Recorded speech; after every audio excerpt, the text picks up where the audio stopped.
Bonjour à toutes et à tous. J'attends quelques secondes que les connexions arrivent. Je vois que ça arrive au fur et à mesure.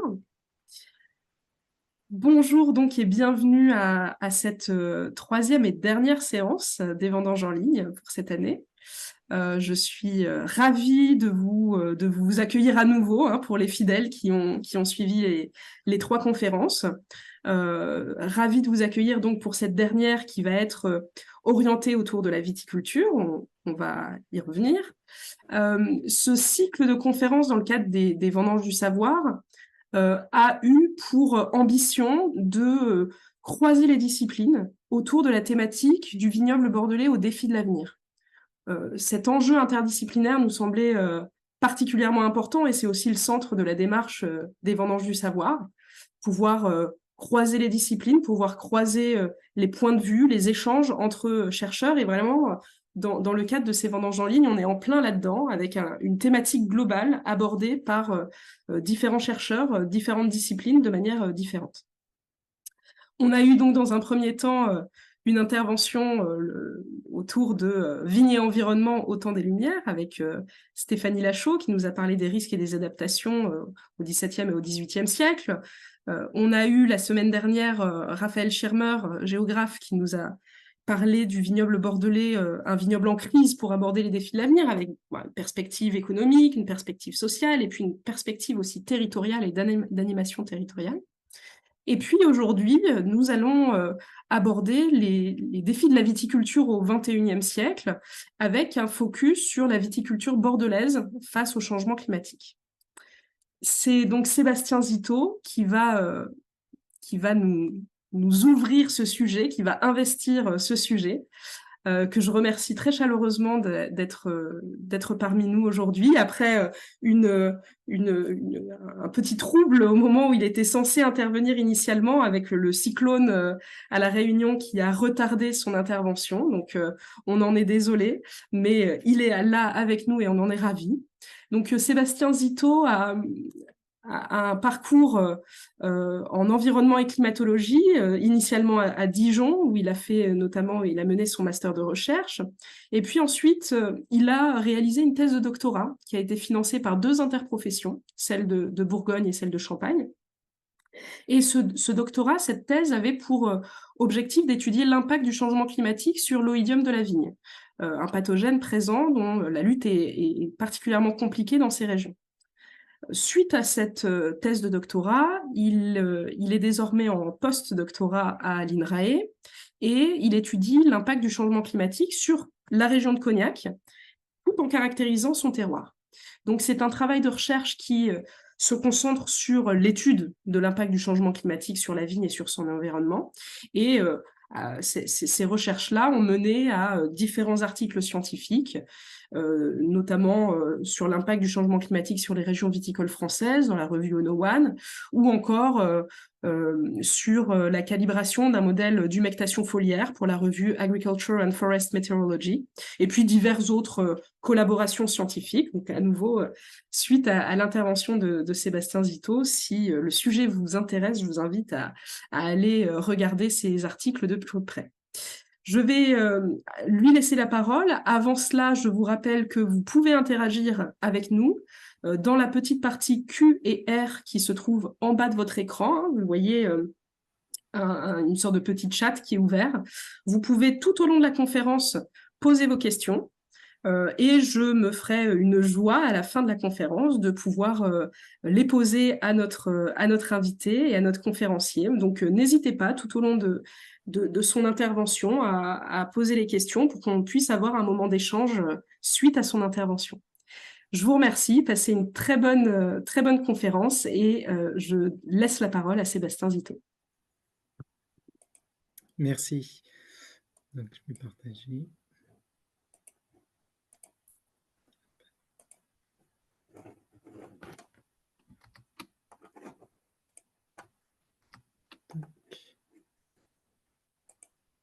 Voilà. C'est tout bon pour l'écran? Ok, super. Donc les défis de l'avenir, oui, c'est sûr que le changement climatique, il en fait partie, il est au cœur de l'actualité, on peut dire, hein. Et je vais commencer ma présentation avec ce premier graphique issu d'un groupement européen, Copernicus, qui a pour but d'étudier le climat, qui est un groupement européen, oui, qui a pour but d'étudier le climat à l'échelle de la Terre et de faire des observations à l'échelle de la Terre. Et comme vous pouvez le voir, l'année 2023, donc l'année dernière, a été l'année la plus chaude jamais enregistrée à l'échelle de la Terre. Euh, Elle est représentée ici sur ce graphique, comme vous pouvez voir, où on approche les quasiment 1,5 degrés par rapport à la moyenne 1850-1900. Donc la moyenne 1850-1900, qui est la moyenne des températures à l'échelle de la Terre sur une période dite pré-industrielle, donc sans activité, ou avec très faible activité humaine impactant les gaz à effet de serre.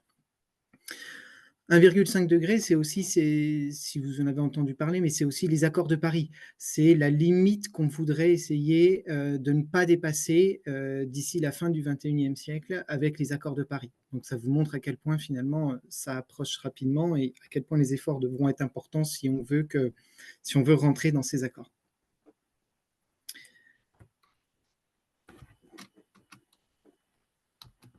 Alors, ce qu'il faut quand même garder en tête, hein, c'est que ce réchauffement, bien que donc on a des successions d'années de plus en plus chaudes, chaque année n'est pas toujours plus chaude que la précédente, mais aussi une chose très importante à garder à l'esprit, c'est que le réchauffement à l'échelle de la Terre, il n'est pas homogène.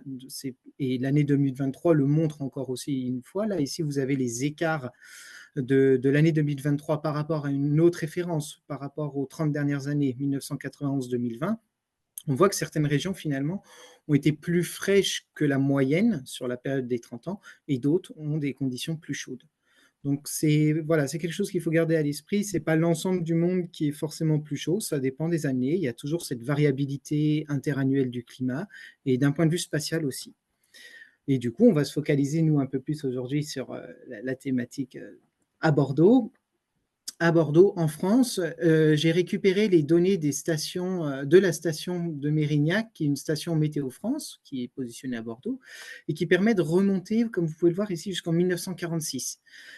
Et du coup, vous avez ici l'évolution de la température moyenne annuelle depuis 1946 jusqu'à 2023, ici, comme on peut voir, qui n'est pas l'année la plus chaude ici à Bordeaux, qui est légèrement en dessous de 2022, mais qui est quand même la deuxième année la plus chaude jamais enregistrée à la station de Bordeaux. On est par rapport, l'échelle ici, hein, c'est des anomalies de température par rapport à une période fixe. Météo France utilise souvent cette référence 1961-1990. Donc c'est pas 1850-1900, mais voilà, c'est une autre référence. Si on regarde la moyenne décennale, donc chaque point de la courbe rouge représente l'évolution, est moyennée en fait sur une période de 10 ans.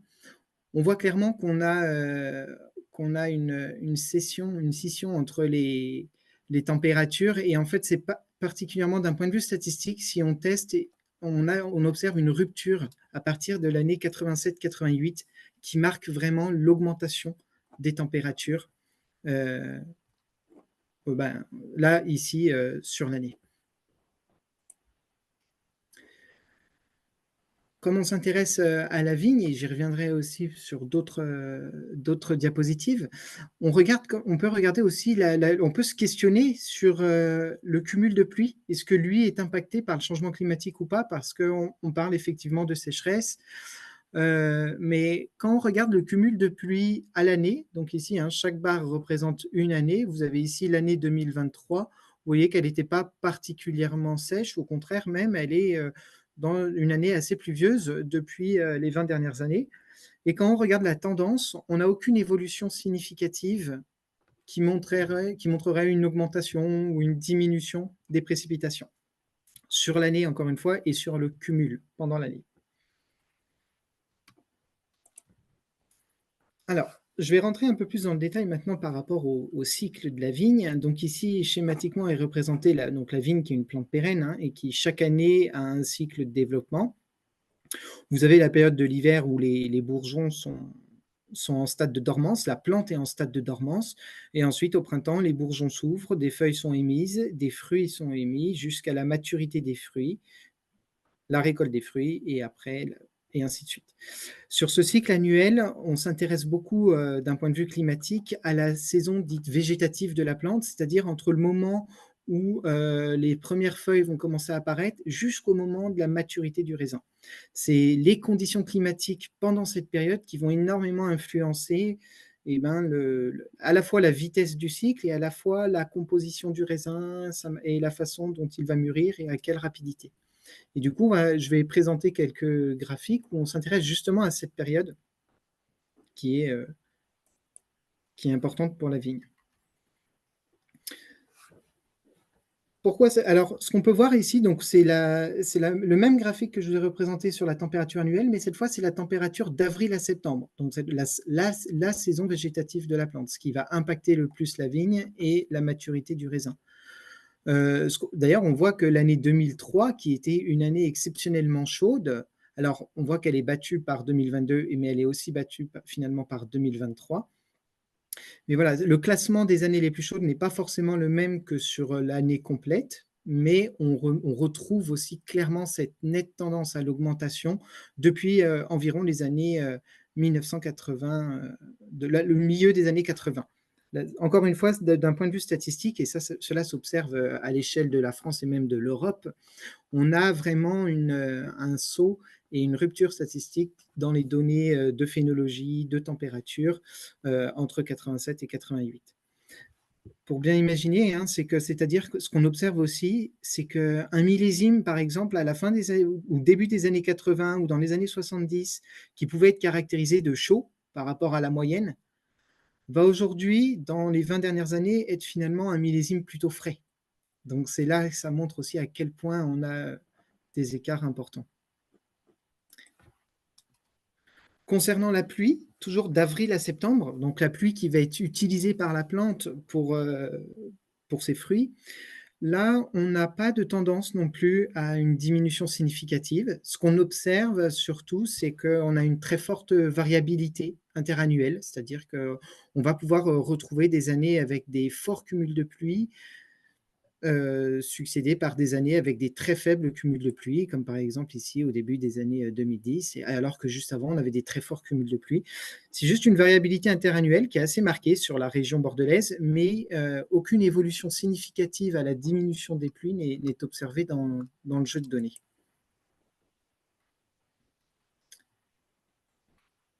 À partir des données climatiques, encore une fois, on peut calculer ce qu'on appelle des indices agroclimatiques, qui sont liés finalement à la culture. Ici, j'ai choisi de vous présenter un indice qui a typiquement été défini pour la culture de la vigne et qui, par un ensemble d'autres chercheurs ici, qui ont classifié les régions viticoles du monde selon cet indice. Donc, c'est l'indice de Huglin, l'indice héliothermique de Huglin, qui utilise uniquement la température et qui la cumule d'avril à septembre. Alors, je vous passe le détail de la formule, ce n'est pas très important, mais c'est qu'au cours de chaque année, on va pouvoir cumuler des degrés et calculer une valeur en degrés qui est assez élevée. Vous voyez, on est de l'ordre de 1000, 1600 jusqu'à 2000. Et pourquoi ce type d'indice? Puisque la vigne est une plante, comme beaucoup d'autres, qui réagit de façon très linéaire à la température et surtout à des températures à partir d'un certain seuil. Le seuil pour la vigne, c'est surtout 10 degrés. À partir de 10 degrés, chaque degré en plus supplémentaire va contribuer à la croissance de la plante. Et du coup, cet indicateur, il permet un peu de se représenter la croissance de la plante au cours de l'année en cours. Et à partir de ces données-là, voilà, une classification a été créée pour classifier les vignobles du monde et également pour sélectionner les variétés. On va pouvoir dire certaines variétés sont plutôt susceptibles d'être dans un climat très frais ou frais. Voilà. Et du coup, on a ici l'évolution de cet indice de Huglin sur la région bordelaise et on voit aussi que justement, avec des variétés qui avant étaient peut-être finalement bien adaptées à des climats tempérés, aujourd'hui on se retrouve avec un indice plutôt dans une classe entre tempéré chaud, voire même quelques excès ici dans des classes chaudes.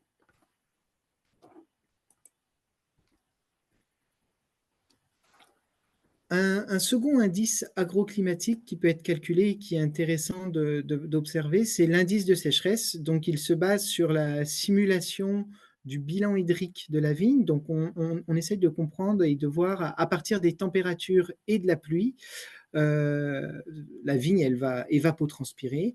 Donc, elle va libérer de l'eau, elle va absorber de l'eau dans le sol et elle va transpirer. Cet indice, il permet de se rendre compte de l'état de sécheresse, pour simplifier, de l'état de sécheresse un petit peu du sol, toujours et cette fois encore à la fin de la saison. C'est calculé, encore une fois, d'avril à septembre. Là, ce qu'on peut voir, c'est que cette fois-ci, statistiquement, on a bien une diminution et on tend à avoir, du coup, des périodes de plus en plus sèches ou un indice de sécheresse plus élevé pour la vigne avec le changement climatique. Et là, c'est principalement lié aux températures, puisque on a vu juste avant que l'évolution des précipitations ne montrait pas de tendance. Cependant, du fait de l'augmentation des températures, ça accentue l'effet de transpiration et d'évaporation au niveau du sol de l'eau, ce qui accentue finalement la partie le côté sécheresse.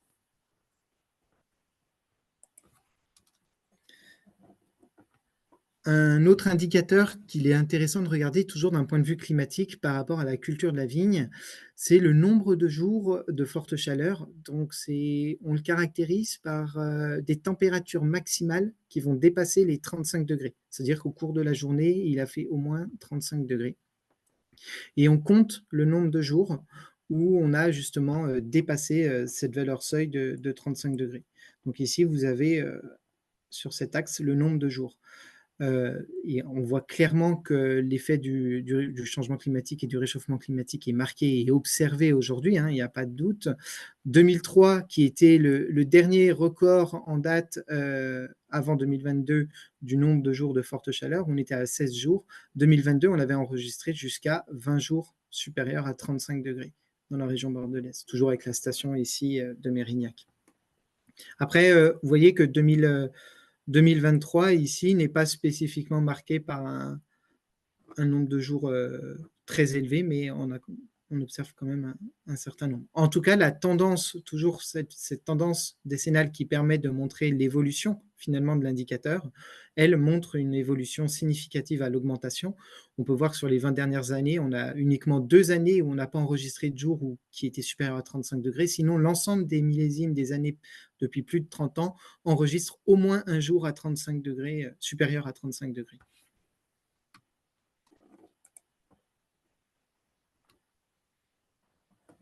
Alors, pour parler un petit peu des conséquences finalement sur la vigne, quelles conséquences va avoir cette augmentation des températures? Ici, je vais vous présenter les résultats qui ont été publiés avec des collègues dans la revue Ono1, où on a simulé le cycle végétatif du Cabernet Sauvignon sur la région de Bordeaux à partir de données climatiques. Donc ici, on est sur la période passée avant finalement l'augmentation des températures qu'on observe d'avril à septembre. Donc avant cette augmentation, si on voit sur la période passée de 1947 à 1987, vous avez les dates ici de quatre stades, alors 3 stades phénologiques qui sont le premier, le débourrement, qui est le premier stade finalement où la reprise végétative de la plante au printemps, le stade de la floraison, qui est un stade relativement important pour la plante, puisque c'est là où finalement les grappes vont se former. La réussite de cette étape est importante pour la suite, puisque c'est là où voilà, la fertilisation et la formation des baies va être réalisée. Vous avez une autre étape, la véraison, ici, qui est vous voyez, qui avant apparaissait environ en moyenne autour du 22 août, et qui est l'étape où le raisin commence à mûrir. Ça marque aussi la fin de la période de sensibilité de la vigne aux maladies. Et vous avez la dernière étape qui va de la véraison jusqu'à la maturité, où finalement le sucre va s'accumuler dans les baies pour arriver à la fin à un taux de sucre voulu et pour récolter le raisin. Donc vous avez les dates moyennes ici sur la période 1947, 1987. Si on regarde sur la période d'après, donc le 1988 jusqu'à maintenant 2023, c'est 36 ans là, ces 36 dernières années, en moyenne par rapport à la période d'avant, on a gagné plus 1,8 degré d'avril à septembre. Et la conséquence, c'est quoi? C'est que vous voyez que l'ensemble des stades phénologiques avancent dans l'année. On passe du 3 avril au 25 mars, du 13 juin au 3 juin, 22 août au 7 août et la récolte au 16 septembre. Ce qu'on peut remarquer aussi, on ne le voit peut-être pas très bien ici, mais l'écart ici sur cette période par rapport à cette période qui est plus court, c'est-à-dire qu'en fait, on a un rétrécissement du cycle végétatif de la vigne. C'est-à-dire que c'est plus rapide entre le débourrement jusqu'à la maturité. Donc, à la fois, ça avance dans le temps et à la fois, c'est plus rapide. Alors, les conséquences. Alors, je suis désolé, j'ai un petit souci là sur le diapo, je ne sais pas pourquoi, mais on va voir. Les conséquences. Donc, les conséquences, c'est qu'on va potentiellement, alors j'y reviendrai après, mais potentiellement, la vigne, en débourrant plus tôt, va être exposée à un risque de gel peut-être plus important. Alors, j'y reviendrai justement pour parler du risque de gel. Concernant la floraison, du fait qu'elle soit plus tôt, la conséquence est plutôt positive, puisque ce qu'il faut savoir, c'est que la vigne, sa température idéale de croissance à ce stade-là, c'est autour de 28-29 degrés. Donc, on est en moyenne, je vous ai représenté souvent, en moyenne, on est autour de 20 degrés dans ces périodes-là. Donc, ça reste très positif pour la plante et du coup, c'est plutôt favorable. Ça ne change rien ou c'est favorable. Concernant une véraison qui est plus proche de l'été, ça peut augmenter le risque de stress hydrique sur la plante. Et concernant, je suis désolé, il y a un petit souci sur le diapo, mais ce n'est pas très grave. Concernant l'avancée de la maturité, cette fois, en fait, le raisin va mûrir, vous voyez, dans une période ici qui se situe entre mi-août et début septembre, période qui peut avoir encore des jours assez chauds et du coup favoriser le stress thermique. Donc, ça assèche le raisin et ça limite également du coup le rendement et ça peut aussi venir impacter la qualité. Donc, voilà un peu les conséquences directes sur la vigne. Concernant maintenant les conséquences sur le raisin et le vin, une augmentation des températures va favoriser en fait la concentration en sucre dans le raisin, ce qui va permettre en fait de faire augmenter l'alcool potentiel et du coup l'alcool finalement qu'on va retrouver dans le vin, le taux d'alcool dans le vin. Alors ici, c'est pas sur la région de Bordeaux, mais c'est une étude scientifique qui a un long recul historique et qui est intéressant de voir, c'est dans la région du Languedoc, mais on observe exactement les mêmes avancées pour l'ensemble des régions viticoles quasiment de France. C'est qu'avec le réchauffement climatique, on tend à avoir des degrés d'alcool plus importants dans les vins et on tend aussi également à avoir une diminution de l'acidité. Alors, en quoi c'est important? Ah mince, c'est embêtant, là, je ne sais pas ce que j'ai. J'ai un problème sur ma figure. Alors, on ne voit pas très bien, c'est pas grave. En quoi ces deux paramètres sont importants? En fait, à la fois l'alcool et l'acidité, le rapport alcool sur acidité joue un rôle important dans la conservation du vin. Et du coup, ça impacte finalement la conservation des vins. Ça va également aussi impacter le profil organoleptique des vins. Donc, ce qu'il faut savoir, c'est que les arômes sont une partie des arômes, ou du moins des précurseurs d'arômes qu'on retrouve dans les baies de raisin, la quantité de ces précurseurs d'arômes vont dépendre des conditions climatiques et vont être influencés des températures chaudes et des stress hydriques relativement importants peuvent impacter et jouer justement sur ces différents arômes qu'on va retrouver dans le vin. Donc une modification finalement du goût du vin avec les conditions climatiques. Alors, des conséquences, mais pas toujours négatives, ça aussi, il faut le retenir. Ici, c'est un exemple de travaux de collègues de mon équipe qui a été réalisé sur la région de Saint-Émilion, où en fait, ils ont regardé sur un ensemble de millésimes. Donc, chaque point correspond en fait à un millésime, une année. Et chaque millésime a été évalué, je ne sais plus dans quelle revue œnologique, mais en tout cas, voilà, c'est des vins qui ont été évalués avec une note de 1 à 20 selon leur qualité. Donc, selon leur qualité gustative, ces vins sont évalués sur une note de 0 à 20. Et vous avez ici en dessous on va dire l'équivalent de l'eau présente dans le sol, ou du moins de l'eau nécessaire pour la plante, plutôt de ce qu'on va appeler ici le stress hydrique. Plus on est proche de zéro et plus le stress hydrique est faible, moins il y a de stress finalement. Et plus on va s'approcher de valeurs élevées d'un point de vue négatif, et plus le stress hydrique pour la plante aura été élevé. Et ce qu'on peut observer finalement, c'est qu'il y a un lien entre la qualité du vin, en tout cas c'est ce qu'ont conclu ces auteurs, c'est qu'une partie de la qualité du vin peut être expliquée par le stress hydrique, et qu'un stress hydrique relativement fort, alors il ne faut pas aller dans l'excès parce que vous voyez qu'après on retombe, mais un stress hydrique relativement modéré à fort va engendrer des qualités, en tout cas de la perception d'un point de vue du consommateur, d'un effet qualitatif sur le vin. Alors, je vais parler un petit peu maintenant des projections futures. Et tout d'abord, revenons rapidement comment les données que je vais vous présenter, comment on est capable aujourd'hui de savoir quel temps il va faire ou quel climat il va faire dans les 100 prochaines années, alors que des fois, on n'est pas capable de savoir quel temps il va faire dans 2 jours. Alors, ça fonctionne un petit peu de la même façon, c'est que les simulations, ce sont en fait des simulations, ce sont des modèles numériques qui vont essayer de reproduire ce qui se passe à l'échelle de la Terre, et qui vont essayer de reproduire le climat à l'échelle de la Terre, les différents processus qui sont liés au climat, que ce soit dans les océans, à l'échelle du continent, mais aussi dans l'atmosphère. Et, voilà. Et du coup, l'ensemble de ces modèles numériques vont simuler le climat à l'échelle de la Terre.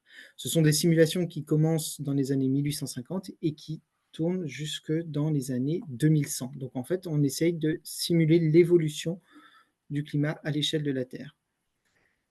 Alors, quelle précision on a sur ces modèles, à quel point ils sont précis? Ici, ah mince, alors attendez, je vais quand même essayer quelque chose, c'est que je vais voir pourquoi, mais...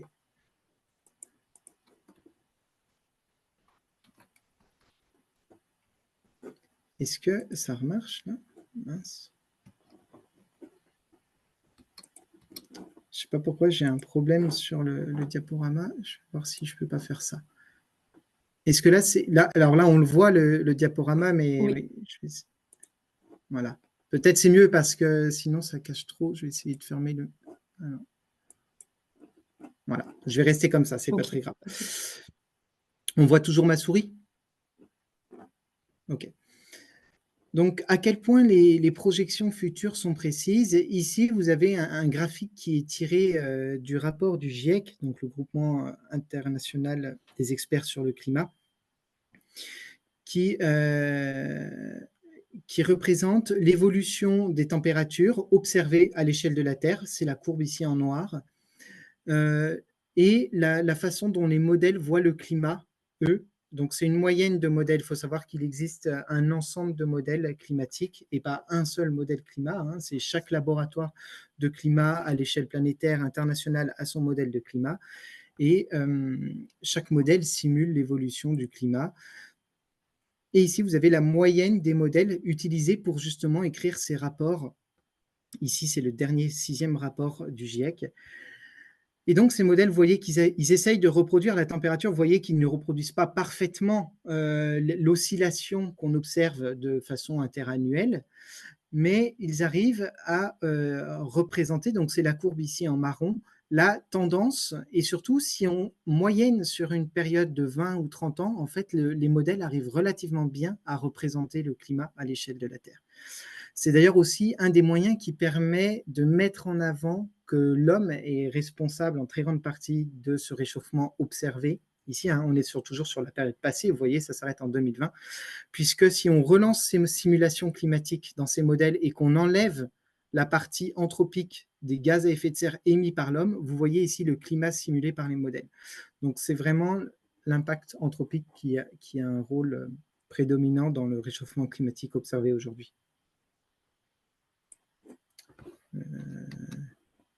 Je suis obligé de... Excusez-moi. Alors, attendez, si je...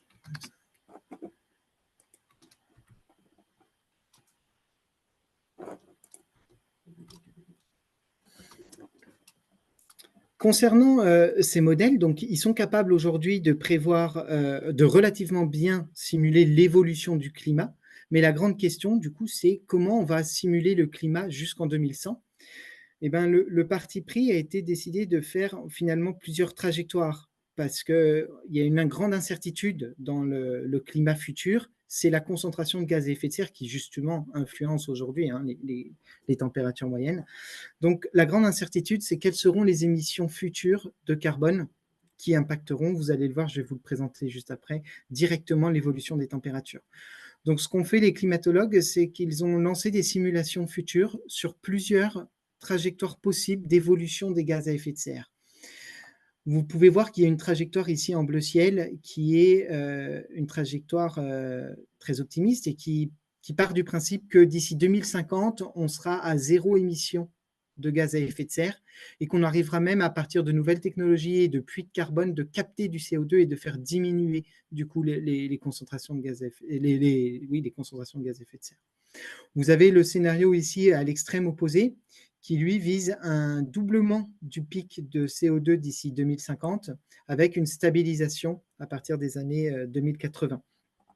Donc, c'est ces deux scénarios un peu extrêmes qui couvrent on va dire l'étendue du possible, avec aussi également des scénarios médians. Ces scénarios, ils ont un nom, ce sont des SSP, vous voyez, associés avec différents numéros.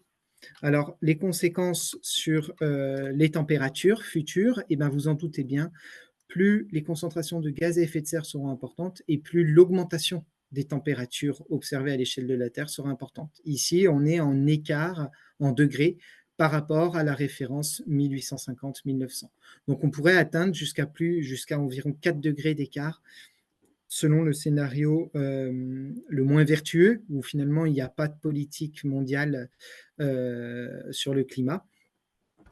Et on pourrait, malgré ce qui est important aussi de noter, hein, c'est que malgré des très fortes, malgré, je veux dire, des engagements pour lutter et diminuer les émissions de CO2, malgré des très forts engagements et une forte diminution, on observera quand même un réchauffement, puisque tout le CO2 émis jusqu'à maintenant restera et aura un effet sur le climat pendant plusieurs milliers d'années. Donc aujourd'hui, malgré le fait que si demain on diminue très fortement ces teneurs en CO2, on observera toujours une augmentation des températures, mais cette fois qui se limiterait potentiellement jusqu'à 1,5 degré. Le scénario des accords de Paris, hein, c'est celui-là, c'est le dernier. C'est pour ça qu'aujourd'hui, on doute, voilà, c'est pas encore impossible, mais il y a très peu de chances que celui-ci soit possible. Si on revient sur la vigne, les conséquences, c'est que la vigne va répondre de façon linéaire. Donc, je vous présente ici l'évolution potentielle dans le futur, 2041-2070. Donc, on est à peu près ici. Vous avez deux dates, puisqu'on a fait cette simulation pour le Cabernet Sauvignon pour deux scénarios, un scénario médian et le scénario aujourd'hui où on n'a pas d'accord politique concret qui vise à diminuer les gaz à effet de serre à l'échelle mondiale. Et du coup, vous voyez l'ampleur finalement potentielle. Donc, c'est les deux possibilités, 15 ou 18 mars, 24 ou 26, et ainsi de suite. Donc, on pourrait être amené à voir, par exemple, ici, hein, dans ce cas précis pour le Cabernet Sauvignon, des raisins mûrs à partir de fin août. Donc, vous imaginez toute une période finalement où le raisin va mûrir, qui se retrouve totalement en été, alors que celle-ci avait lieu entre septembre et même début octobre dans les années avant 80. Donc, la vigne la répondrait de façon linéaire, avec toujours quand même, bien sûr, une incertitude par rapport au modèle, mais qui reste assez faible. Concernant peut-être les aléas climatiques, pour faire un petit focus, mais très rapidement, parce que c'est important et que c'est vrai que si on regarde un peu dans les médias, et je pense vous voyez ici, ce sont des articles de Sud-Ouest que j'ai retrouvés et que je n'ai pas eu du mal à trouver, du moins, c'est qu'on va faire beaucoup de focus sur les extrêmes, et ce qu'on appelle en climatologie les aléas, puisque le gel de printemps, par exemple, ici, est un aléa climatique.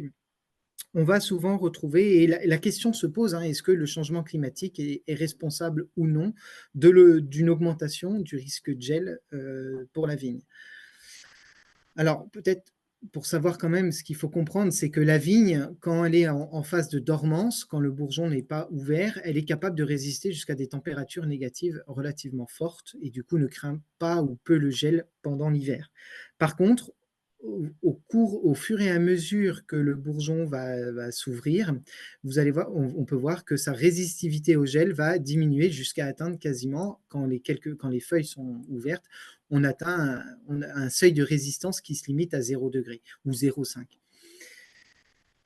Alors, on peut se dire, avec le graphique que j'ai présenté juste avant, ben oui, le débourrement va se faire plus tôt dans l'année, donc le risque de gel va augmenter.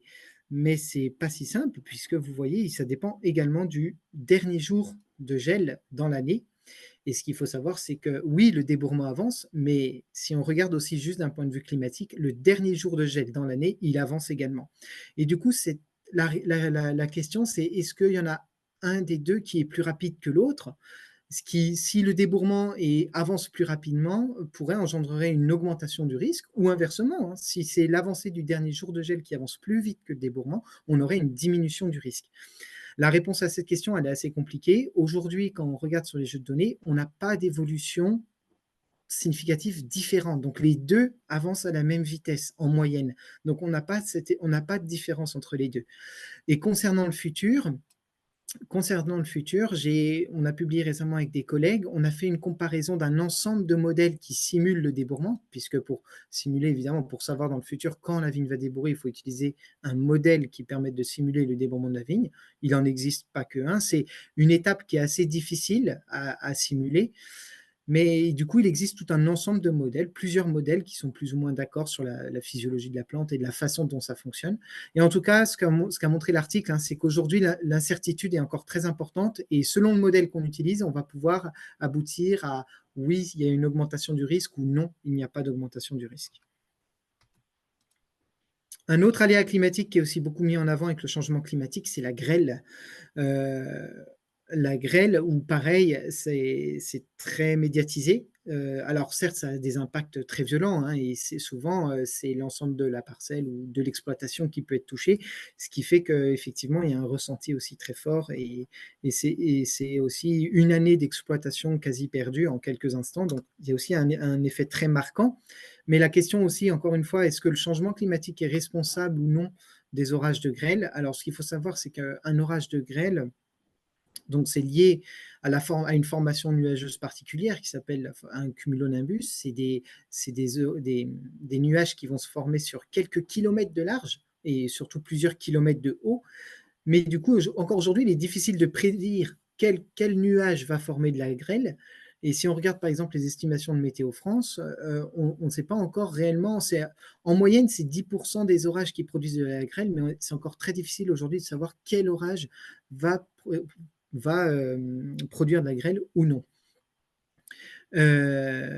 Désolé, on ne voit pas très bien ici, mais récemment a été publié en 2021 un article dans une revue internationale assez connue qui est rattachée à Nature, où des chercheurs ont fait une bibliographie de l'ensemble des études qui portent sur le lien entre le changement climatique et la grêle, pour savoir si oui ou non on avait une tendance à l'augmentation.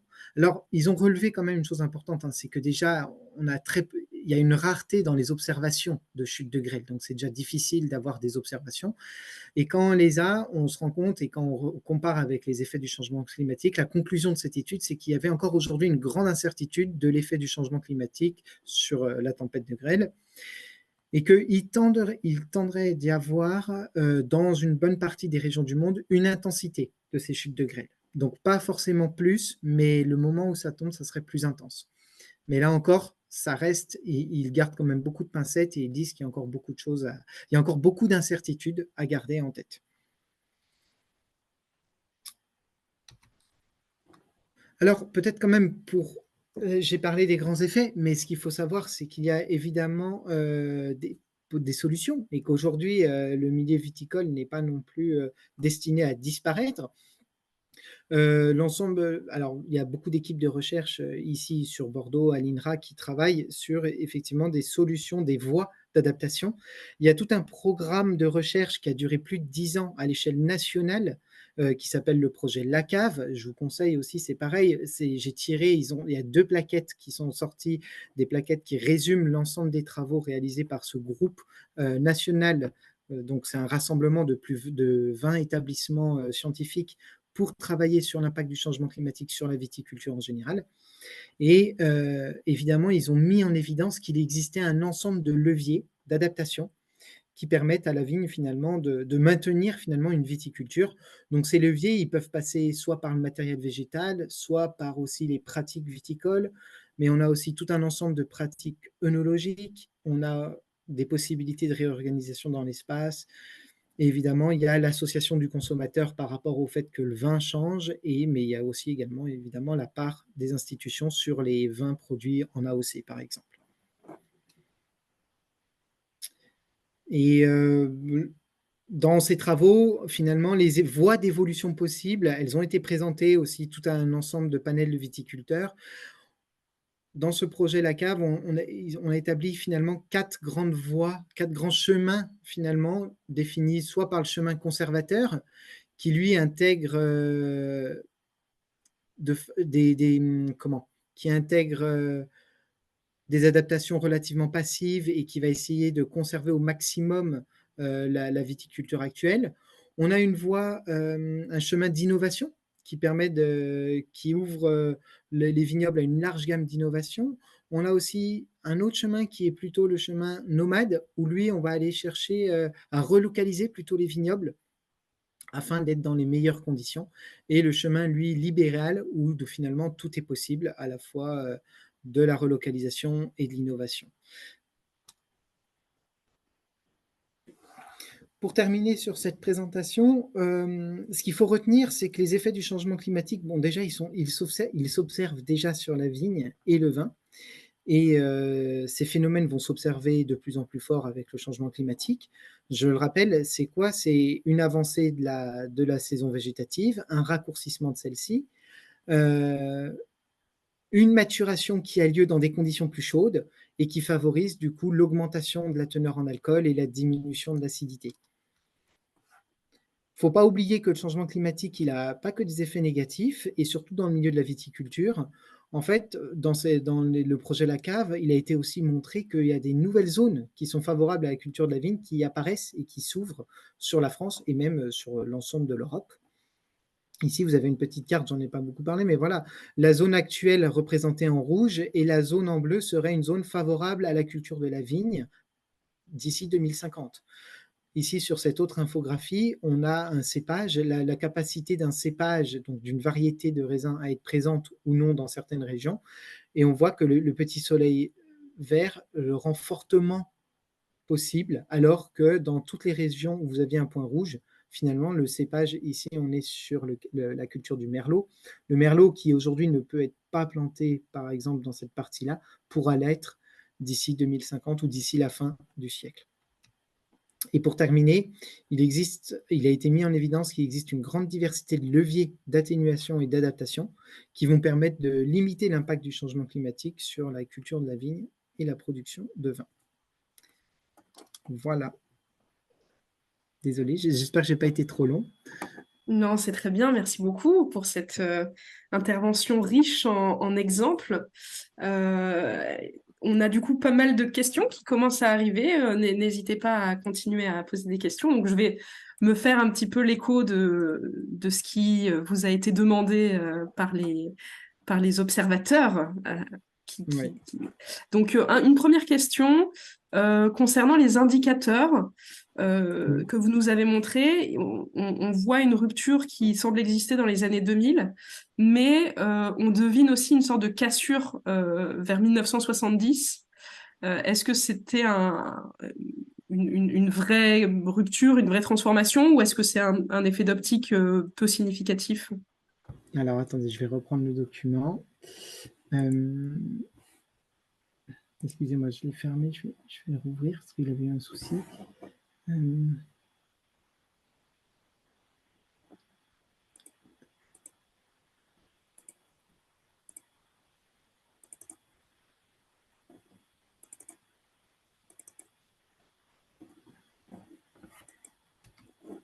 Alors, Je vais repartager mon écran parce que je vais Oui, aller pas de sur problème. la diapo concernée.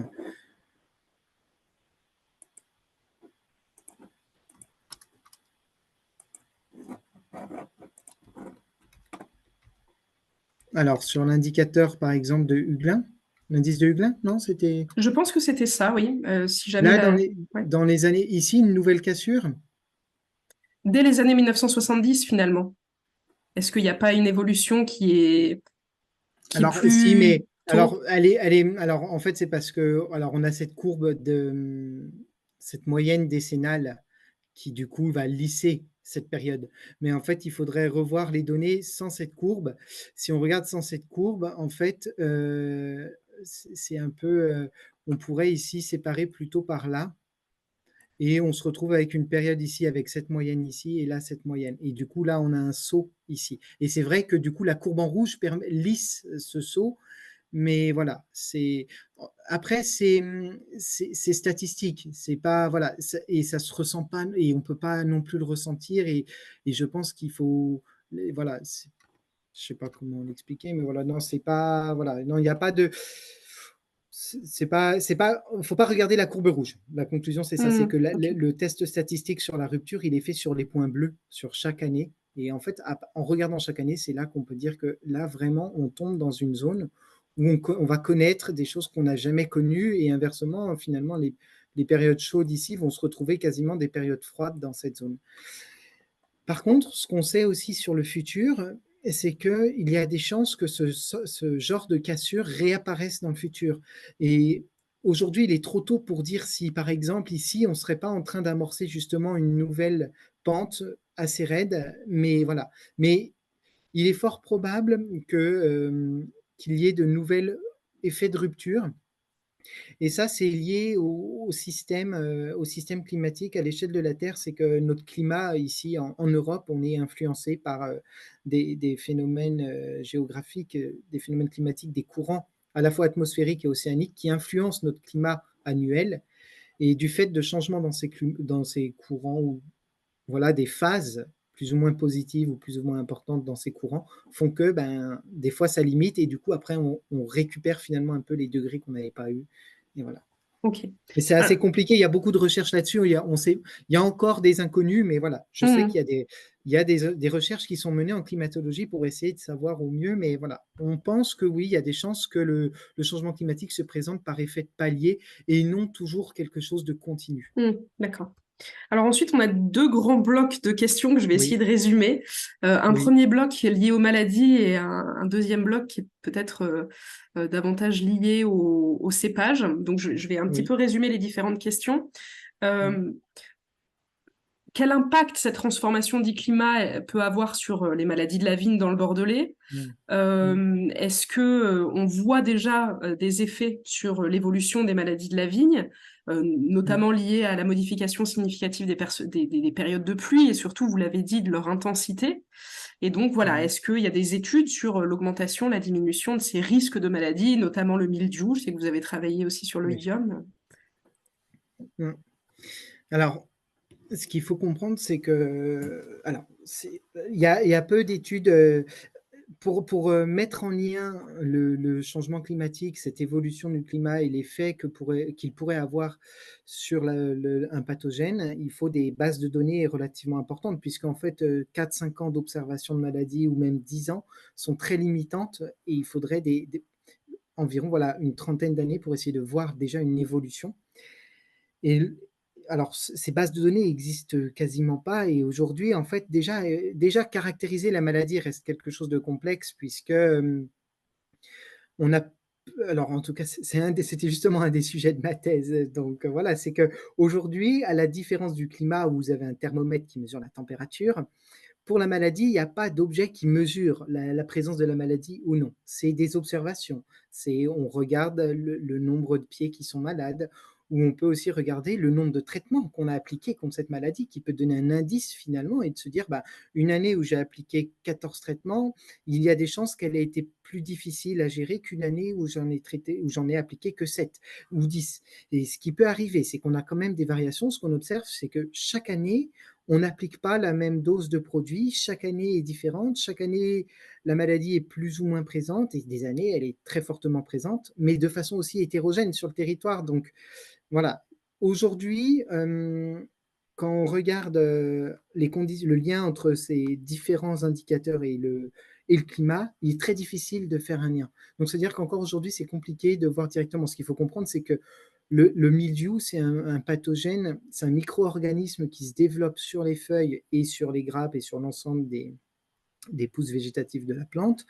Euh, c'est des conditions, c'est un pathogène qui est inféodé à la vigne. Il peut se développer que sur la vigne. Ça fait plus de 100 ans qu'il existe, ça fait plus de 100 ans qu'il vit avec la vigne. En fait, sans la vigne, le pathogène, il meurt. Et en fait, il y a des chances que le pathogène, ben, il suive un petit peu ces... Le pathogène, quand on regarde son cycle de développement, il est aussi très dépendant, lui, des températures et de l'humidité, voilà. Et l'augmentation des températures fait que le pathogène va avoir un cycle plus rapide. Donc, la vigne a un cycle plus rapide, le pathogène a aussi un cycle plus rapide, tout se maintient un petit peu. Voilà, donc la réponse, voilà, elle est pas claire. En gros, aujourd'hui, on n'est pas capable de savoir si réellement le changement climatique va vraiment impacter le mildiou dans le Bordelais. S'il l'impacte, il y a des chances que ça soit de façon positive pour le viticulteur, c'est-à-dire plutôt qu'il le diminue, puisqu'on tend à avoir quand même une légère diminution des pluies. Voilà. Alors, je dis ça, et c'est vrai que si on regarde dans les journaux et qu'on voit 2023, année exceptionnelle marquée par le mildiou, et oui, parce que ça ne veut pas dire que en tendance générale, c'est pas parce qu'on diminue que certaines années peuvent pas être très fortes, et c'est ça qu'il faut pas oublier, quoi. Mm. Donc, certaines années, il y aura toujours des années fortes, Mm. c'est sûr, mais dans une tendance générale à long terme, les conditions seraient plutôt défavorables aux pathogènes.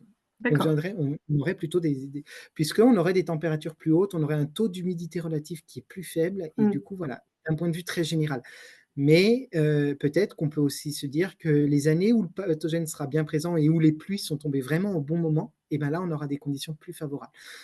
Donc, intensité peut-être un peu plus forte, mais avec une tendance générale à la diminution à l'échelle globale. Mais encore une fois, il y a des échelles spatiales Mm. qui sont entremêlées. Et on est aussi sur une interaction entre un pathogène, entre deux organismes. Et du coup, les deux organismes évoluent. Et ça reste quelque chose de très complexe Oui, bien à sûr. simuler. Alors, bah merci, j'ai une réponse très précise et puis en plus qui nous donne aussi des perspectives plutôt Mm. positives d'une certaine manière. Mm. Donc ça fait aussi du bien d'entendre ce genre de choses. Mm. Alors, autre point, justement, je vous disais par rapport aux cépages, vous n'avez pas forcément évoqué les nouveaux Mm. cépages possibles à Bordeaux. Donc, plusieurs questions par rapport à ça. Donc déjà, quels sont-ils?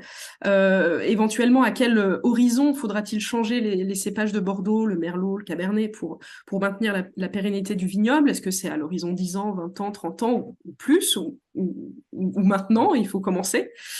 Et puis, du coup, j'ai une dernière question liée à ça. Vous montriez aussi exactement sur cette diapo-là que le programme de recherche La Cave implique les consommateurs et dit qu'il faut associer les consommateurs.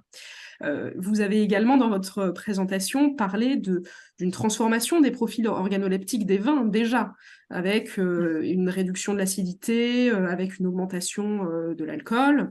Donc finalement, on a déjà cette transformation du profil organoleptique. Et est-ce que finalement, la nécessité d'adapter, éventuellement, vous allez nous le dire, ou peut-être pas, les cépages, donc de planter de nouveaux cépages, est si problématique pour le consommateur, puisqu'il est déjà confronté à cette transformation-là. Donc, est-ce que ça passe par une éducation à la modification du goût du vin? Est-ce que ça passe par... Enfin, voilà, une question à la fois sur ces nouveaux Mm. cépages et en même temps l'acceptabilité pour Mm. le consommateur. Alors, ces nouveaux cépages, donc juste pour revenir effectivement, l'adaptation, on parle du matériel végétal, et effectivement, dans le matériel végétal rentre la variété de la vigne, du cépage, donc qui sert à produire le raisin pour faire le vin. Peut-être juste quelque chose à préciser, et attention, parce que matériel végétal on pense tout de suite au cépage, mais ce qu'il faut savoir aussi, c'est que la vigne, actuellement, comment elle est cultivée, c'est qu'elle est greffée. Donc, il y a un porte-greffe qui porte justement le cépage que nous, on connaît, le merlot, le cabernet sauvignon. Sauf que les racines du cabernet sauvignon, par exemple, c'est pas les racines qui viennent du cabernet sauvignon. On a greffé une bouture de cabernet sauvignon sur un porte-greffe. Ça a été fait au moment de la crise du phylloxéra pour lutter contre cet insecte et éradiquer d'ailleurs même cette maladie. Donc aujourd'hui, on est obligé, actuellement, on est obligé de greffer. Et ce qu'on s'est rendu compte aussi, c'est que ce porte-greffe va aussi quand même influencer la capacité du cépage à résister à la sécheresse, à mûrir aussi plus ou moins fort, à sa vigueur. Donc voilà, donc avant de changer le cépage, on peut aussi jouer sur déjà le porte-greffe, et évidemment qui a un effet moins fort que le cépage, qui lui a un effet plus marqué. Quel cépage? Quel cépage? Bah, actuellement, il y a plusieurs programmes de recherche justement qui visent à tester à la fois en conditions, on va dire, expérimentales. Donc ici, par exemple, pour parler un petit peu sur l'Institut de l'INRA à Bordeaux, vous avez une parcelle où il y a 50 cépages différents qui sont plantés sur un porte-greffe. Et, et du coup, on essaye un ou deux porte-greffes, je ne sais plus, mais voilà, qui essayent justement de comparer tous ces cépages. On fait des micro-vinifications avec ces cépages pour regarder le goût que pourraient apporter ces nouvelles variétés. Les nouvelles variétés, je ne vais pas sortir de nom forcément, mais c'est des variétés évidemment qu'on va chercher dans des régions plus au sud, plutôt l'Espagne, plutôt l'Italie. Voilà, on va aller chercher dans des régions plus chaudes des variétés qui permettent de mûrir, du coup, qui ont une vitesse de croissance plus lente, ou du moins qui ont besoin de plus de chaleur pour arriver à maturité, et du coup qui vont mûrir dans des conditions typiquement septembre, mi-septembre ou septembre, début octobre. Et aussi d'autres projets de recherche, hein, où là, c'est carrément en condition aussi, je pense à ça, parce que dans notre équipe, on a aussi un programme de recherche où c'est en condition exploitante. C'est un exploitant viticole à Bordeaux qui a planté dans sa parcelle un ensemble aussi de 20 ou 30 cépages différents, pareil, des cépages qui viennent plutôt du sud de la France, qui sont capables d'avoir une maturité plus lente. Après, le consommateur, par rapport au consommateur, la question c'est est-ce qu'un cépage, dans des conditions vraiment différentes, peut-être que certains cépages modifieraient moins, changer de cépage pourrait venir à modifier moins le profil organoleptique des vins que de laisser ce même cépage évoluer avec les conditions climatiques. Donc ça aussi, mais là encore une fois, c'est voilà, associer le consommateur, c'est effectivement c'est primordial, je pense. Mais après, c'est pas toujours facile. Je pense que certains, après, tout dépend comment est consommé le vin.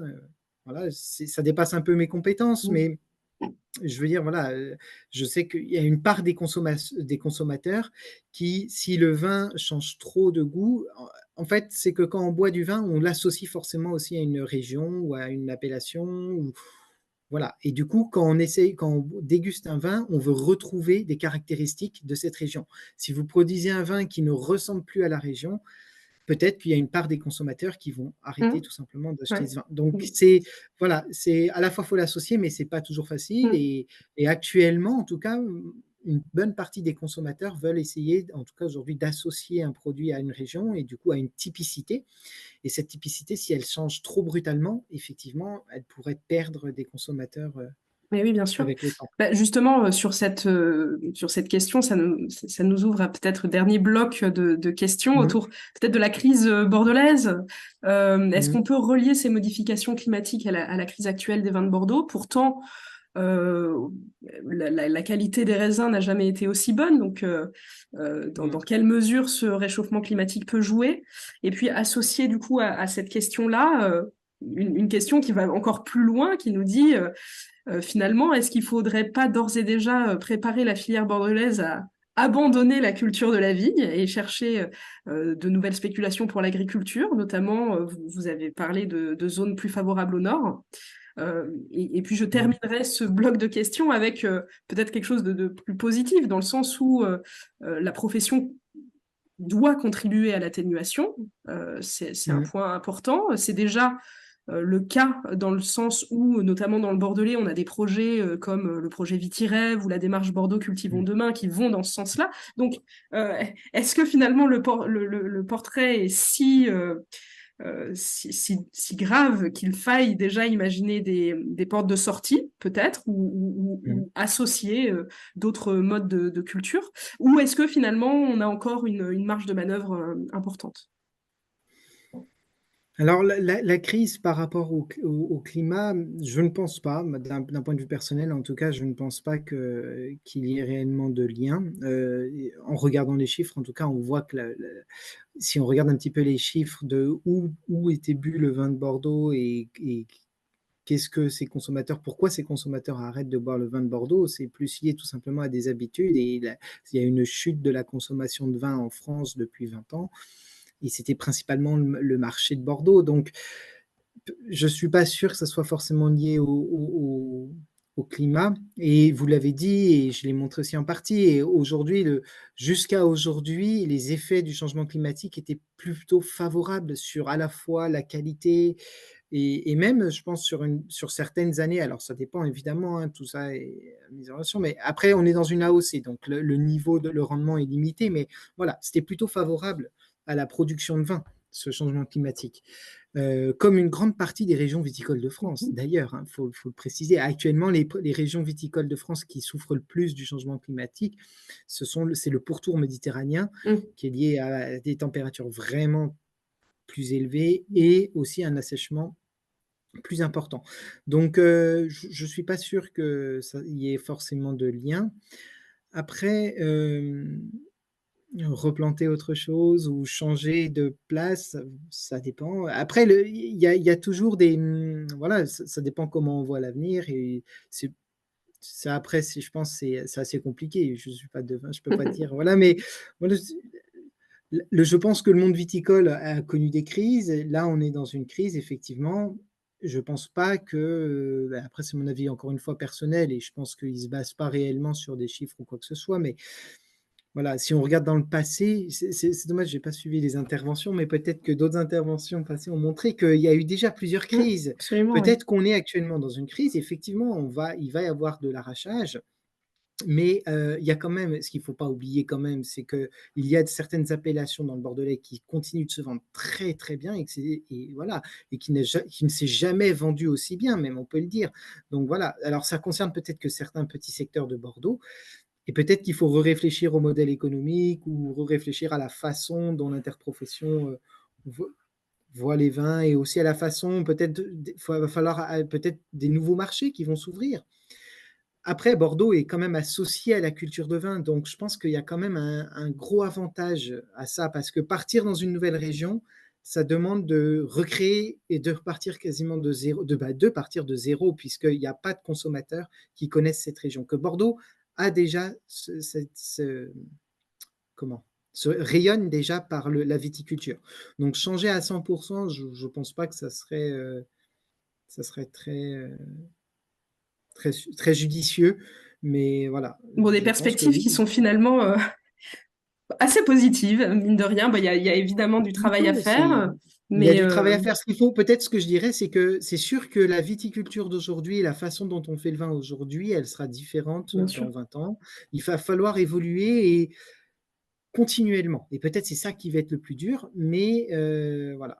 Et on a parlé du matériel végétal, mais je présente, et là j'en ai pas parlé aussi, mais avant le changement de cépage, il ne faut pas oublier qu'il y a des modifications de pratique aussi, il y a des effets, on peut jouer sur le ratio surface foliaire et fruits, c'est-à-dire on peut jouer sur la densité de plantation, Mm. on peut jouer sur d'autres paramètres culturaux, donc de la façon dont on plante ou dont on taille la vigne, qui va impacter directement sa vitesse de croissance, son rendement. Donc voilà, on peut déjà, même avec des mêmes cépages. Et pour revenir aussi à la question, est-ce qu'il y a une date de changement de cépage? Non, il n'y a pas de date on peut pas, c'est difficile de dire à partir de cette année-là, Mm. on ne pourra plus faire de Cabernet Sauvignon puisque aujourd'hui, il y a pas réellement de limite. C'est juste que peut-être ce qu'on peut dire, c'est qu'à partir de cette date, c'est sûr que le Cabernet Sauvignon, il ne ressemblera pas au Cabernet Mm. Sauvignon qu'on produisait C'est avant. ça. Ça, Ouais. c'est vrai. Mais avant que la vigne, et avant que la culture de la vigne ne soit plus possible à Bordeaux, alors là, non, Bon, pas bah, encore. merci beaucoup en tout cas Sébastien Zito pour tous ces éclairages passionnants. On invite donc les auditeurs et les spectateurs à retrouver tous ces travaux-là dans vos articles Mhm. qui vont encore plus loin dans tous ces éléments. Donc, n'hésitez pas à aller y regarder de plus près. Euh, il y avait plein d'autres questions. Je suis obligée d'arrêter là la session, Ah. mais voilà, ça montre que Merci. votre travail a intéressé et que c'est une thématique qui est porteuse. Merci beaucoup, merci à tous d'avoir été présents pour cette dernière conférence des vendanges en ligne. Et on se retrouve dès la semaine prochaine à la Cité du Vin, dès mardi prochain, le mardi 6 février, avec Boris Petrich qui viendra nous parler de la Chine et du rapport qu'a la Chine au vin, et notamment les consommateurs de vin en Chine, avec son intervention Château Pékin. Donc, je vous invite à venir nombreux à la Cité du Vin dès la semaine prochaine, dès mardi 6 février. Et vous pourrez retrouver tout ce cycle de vendanges en ligne sur Internet avec voilà, les liens vers YouTube. Enfin, sur YouTube, vous aurez accès à un replay de toutes ces conférences. Donc, n'hésitez pas aussi à le partager autour de vous parce que on a un cycle riche et qui peut apporter beaucoup de réponses à beaucoup de questions qu'on se pose. Donc, encore merci et merci Sébastien Zito pour cette conférence éclairante. Au revoir. Merci beaucoup. Au revoir.